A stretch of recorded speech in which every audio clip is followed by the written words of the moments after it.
Morning बेटा हम 10th class की हिस्ट्री का आज सेकंड लेसन रीड करेंगे और लेसन है हमारा भारत में राष्ट्रवाद।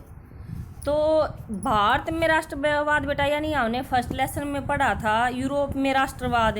और जो हमारा टॉपिक ख़त्म हुआ था यानी चैप्टर जो हमारा ख़त्म हुआ था बेटा यहाँ पर ही हुआ था कि भाई यूरोप में जब राष्ट्रवाद की भावना पनपी तो पूरे विश्व में यानी प्रथम विश्व युद्ध हो गया था। और प्रथम विश्व युद्ध से पूरे विश्व में यानी राष्ट्रवाद की भावना फैल गई थी। तो भारत में भी ऐसा हुआ था बेटा, भारत में भी राष्ट्रवाद की भावना फैली। तो आज हम पढ़ेंगे भारत में राष्ट्रवाद। तो शुरू में आपको बता देती हूँ बेटा, भारत में राष्ट्रवाद है कि भारतीय इतिहास का रूप बहुत ही बड़ा है और अंग्रेजी शासन से पहले भारत एक बड़ा शक्तिशाली और विकसित देश था। यानी जब एक तो आप ये बात याद रखें कि जब भारत में राष्ट्रवाद की भावना फैली उस समय में या जब प्रथम विश्व युद्ध हुआ उस समय अंग्रेजों का राज था। और अंग्रेजों के राज से पहले भारत एक बहुत शक्तिशाली और विकसित देश था। और यह वह समय था जब ये शक्तिशाली और विकसित देश था जब भारत पर गुप्त वंश या गुप्त साम्राज्य और दिल्ली सल्तनत आदि का शासन था। तो उस समय भारत शक्तिशाली और बहुत ही विकसित देश था। परंतु ब्रिटिश सरकार यानी ईस्ट इंडिया कंपनी बनकर आई और आर्मी यानी अपना क्षेत्र बढ़ाने लगी। और इसी कारण आपने पढ़ा भी था कि जब प्लासी का 1757 में प्लासी का युद्ध हुआ और अंग्रेजों ने बंगाल पर कब्जा कर लिया जिससे ब्रिटिश शासन की स्थापना हुई थी। परंतु आज भारत एक स्वतंत्र राष्ट्र है, ऐसा हम देखते भी हैं।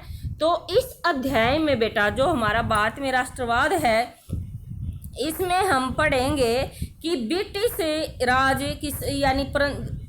जो राज है 1922 के दशक से आगे भारत में स्वतंत्रता आंदोलन के समय कब, क्या और कैसे हुआ, इन सब का यानी इस लेसन में हम अध्ययन करेंगे। किस का कि जब भारत जो पहले गुलाम था और बाद में स्वतंत्र हुआ 1922 के दशक से आगे भारत में स्वतंत्रता आंदोलन के समय कब, क्या और कैसे हुआ, इन सब का हम आज अध्ययन करेंगे।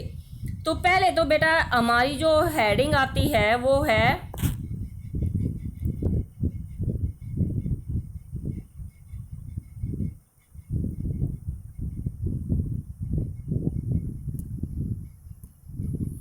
प्रथम विश्व युद्ध खिलाफत और असहयोग आंदोलन। यानी इसके बारे में पढ़ेंगे प्रथम विश्व युद्ध और खिलाफत और असहयोग। तो सबसे पहले प्रथम विश्व युद्ध बेटा, प्रथम विश्व युद्ध की शुरुआत हम जानते हैं कि 1914 में से 1918 तक चला था। शुरुआत हुई थी इसकी 1914 में और इस समय भारत पर अंग्रेजों का राज था जिससे अंग्रेजों के रक्षा व्यय खर्च में भारी इजाफा हुआ।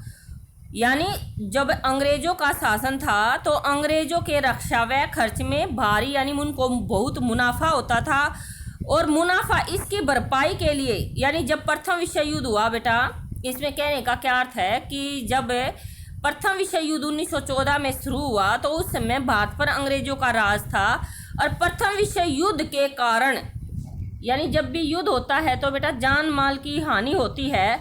तो अंग्रेजों के रक्षा व्यय खर्चे में भारी इजाफा हुआ था और इसका इजाफा होने के कारण यानी इसकी भरपाई के लिए उन्होंने कर्जे लिए गए और करों में भारी वृद्धि की गई।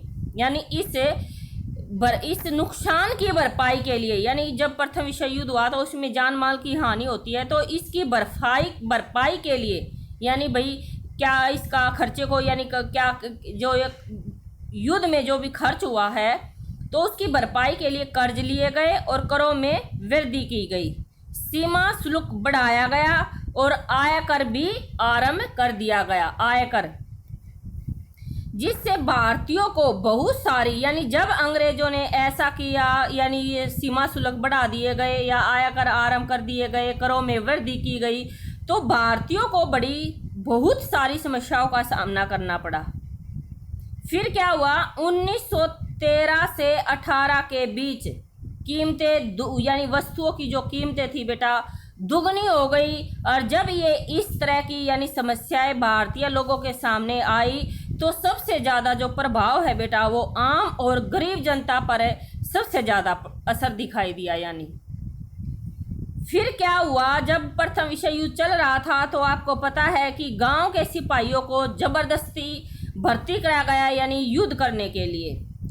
और यह वही समय था जब यानी फसल भी बर्बाद हो गई थी यानी भारतीय किसानों की, क्योंकि भारतीय किसानों को पकड़कर यानी गांव के लोगों को ज़बरदस्ती जब उसमें सिपाहियों को ज़बरदस्ती भर्ती कराया गया, तो जब गांव के लोगों को बेटा ज़बरदस्ती भर्ती कराया गया तो गांव के लोगों की जो फसल थी वह भी बर्बाद हो चुकी थी। और 1918 से 1921 तक यानी 1918 से 19 और 1920 से 21 जिसमें खाने की सामग्री में भी काफ़ी कमी आ गई यानी भूखमरी फैल गई, क्योंकि फसल भी बर्बाद हो गई और जो कमाने वाले लोग थे उनको भी ज़बरदस्ती युद्ध में भेज दिया गया। और उसी समय एक समस्या और भारत में आई, फ्लू नाम की महामारी भी बेटा भारत में फैल गई। और इस तरह की समस्या और महामारी के कारण ऐसा माना जाता है 1921 की जनगणना के अनुसार कि 120 से 130 लाख लोग मारे गए। लेकिन लोगों को बेटा ये उम्मीद थी कि युद्ध खत्म हो जाने के बाद उनकी मुसीबतें कम हो जाएंगी, लेकिन ऐसा नहीं हुआ। फिर जब ऐसा नहीं हुआ तो क्या हुआ, हम इसके बाद ये पढ़ेंगे कि जब लोगों को उम्मीद थी कि युद्ध खत्म हो जाने के बाद उनकी मुसीबतें कम हो जाएंगी, लेकिन ऐसा नहीं हुआ। फिर ऐसा नहीं हुआ तो इन सब का यानी सबसे मुक्ति किसने दिलवाई, तो हम इसके बारे में पढ़ेंगे बेटा नेक्स्ट टॉपिक में कि इसके बाद क्या हुआ, कि इसके बाद महात्मा गांधी का आगमन हुआ।